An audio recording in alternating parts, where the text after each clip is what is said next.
தாரத்தப்பட்ட கிளிய போது இப்படி சொல்ற மாதிரி தான் T20 வேர்ல்டு கப்புக்கான ஷெட்யூல் ரிலீஸ் ஆயிருக்குங்க. இன்னைக்கு நம்ம வீடியோல இத பத்தி தான் பார்க்க போறோம். T20 வேர்ல்டு கப் ஜூன் 1ஆம் தேதி ஸ்டார்ட் ஆகி ஜூன் 29ஆம் தேதி வரைக்கும் நடக்க போகுது. இந்த தடவை எப்பயும் இல்லாத அளவுக்கு மொத்தம் 20 டீம் விளையாட போறாங்க. இதுல பாத்தீங்கன்னா 20 டீமுமே 4 குரூப்பா பிரிஞ்சு ஒவ்வொரு குரூப்லயும் 5 டீம் விளையாட போறாங்க.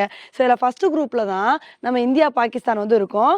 நம்ம இந்தியா பாத்தீங்கன்னா ஃபர்ஸ்ட் மேட்ச் ஜூன் 5ஆம் தேதி அயர்லாந்து கூட விளையாட போறோங்க.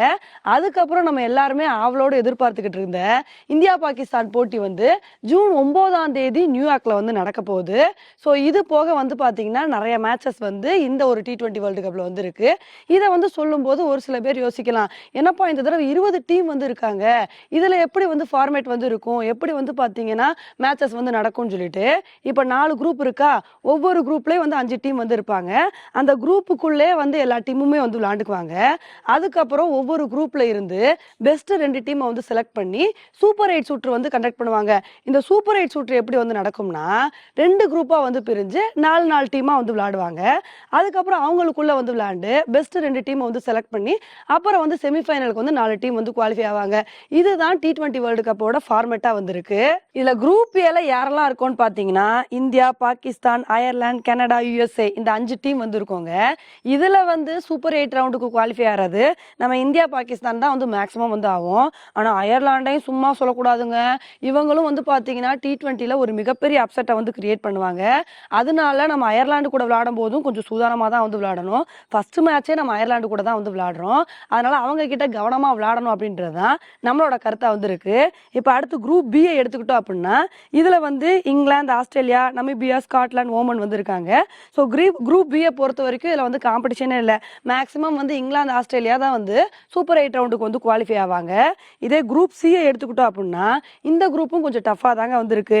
ஏன்னா இந்த குரூப்ல நியூசிலாந்து, வெஸ்ட் இண்டீஸ், ஆப்கானிஸ்தான், அதுக்கப்புறம் உகாண்டா இவங்கெல்லாம் இருக்காங்க. இதுல மேக்ஸிமம் பாத்தீங்கன்னா நியூசிலாந்து, வெஸ்ட் இண்டீஸ், ஆப்கானிஸ்தான் இந்த 3 டீம்ல ஏதாவது 2 டீம் குவாலிஃபை ஆகிறதுக்கான வாய்ப்புகள் இருக்கு. இப்ப ஆப்கானிஸ்தானோட ஃபார்ம் எல்லாம் பயங்கரமா இருக்கு. நல்ல ஒரு பெர்ஃபார்மன்ஸை கொடுத்துட்டு இருக்காங்க. அதனால இவங்களும் ஒரு மிகப்பெரிய அப்செட்டை நியூசிலாந்துக்கும் வெஸ்ட் இண்டீஸ்க்கும் கிரியேட் பண்றதுக்கான வாய்ப்புகள் இருக்கு. அடுத்து குரூப் D எடுத்துக்கிட்டோம் அப்படின்னா இதுதாங்க நிறைய பஞ்சாயத்து உள்ள குரூப்பா இருக்கு. ஏன்னா இந்த குரூப்ல தான் south Africa, Sri Lanka, Bangladesh, Netherlands, Nepal சொல்லிட்டு 5 டீமுமே ஓரளவுக்கு ஸ்ட்ராங்கான டீமா வந்திருக்காங்க. இதுல நேபாளை நம்ம குறைச்சு மதிப்பிட முடியாது. ஏன்னா நேபாளும் இப்ப நல்ல ஒரு பெர்ஃபார்மன்ஸ் தான் கொடுத்துட்டு வந்துட்டு இருக்காங்க. இந்த குரூப்பை பார்க்கும்போது சவுத் ஆப்பிரிக்காவோட மைண்ட் செட் எப்படி இருக்குன்னு பாத்தீங்கன்னா, அடா பாவிகளா, ஏன் நான் இருக்கிற குரூப்லயே நெதர்லாண்டை கொண்டு போடுறீங்க, எனக்கும் அவனுக்கு தான் ஆகாதுன்னு தெரியுதுல, அப்புறம் இப்படியே எங்களை சோதிக்கிறீங்கன்னு சொல்ற மாதிரி தான் சவுத் ஆப்பிரிக்காவோட நிலைமை இருக்கு. ஏன்னா சவுத் ஆப்பிரிக்காவை பொறுத்த வரைக்கும் எல்லாரும் கூட நல்லா விளையாடுவாங்க. நெதர்லாண்டு கூட வந்தோம் அப்படின்னா அப்படியே சொதப்பிட்டு போயிடுவாங்க. அதனால குரூப் D பொறுத்த வரைக்கும் இதுல பெஸ்ட் டீம் 2 டீம் யார் குவாலிஃபை ஆவாங்க அப்படின்றதே சொல்ல முடியாது. சவுத் ஆப்பிரிக்கா, ஸ்ரீலங்கா ஆகலாம், இல்ல பங்களாதேஷ், ஸ்ரீலங்கா ஆகலாம், யார் வேணா இதுல குவாலிஃபை ஆகலாம். ஸோ இதுதாங்க குரூப் ஃபார்மேட்டா இருக்கு. ஓகே ஃப்ரெண்ட்ஸ், இந்த T20 வேர்ல்டு கப் ஷெட்யூலை பத்தி நீங்க என்ன நினைக்கிறீங்க? இந்த T20 வேர்ல்டு கப்பை யார் வின் பண்ண வாய்ப்பு இருக்கு அப்படின்னு சொல்லிட்டு உங்களோட கருத்தை என்னோட கமெண்ட் செக்ஷன் போடுங்க. இதே மாதிரி இன்னொரு உங்களை மீட் பண்றேன். Bye friends.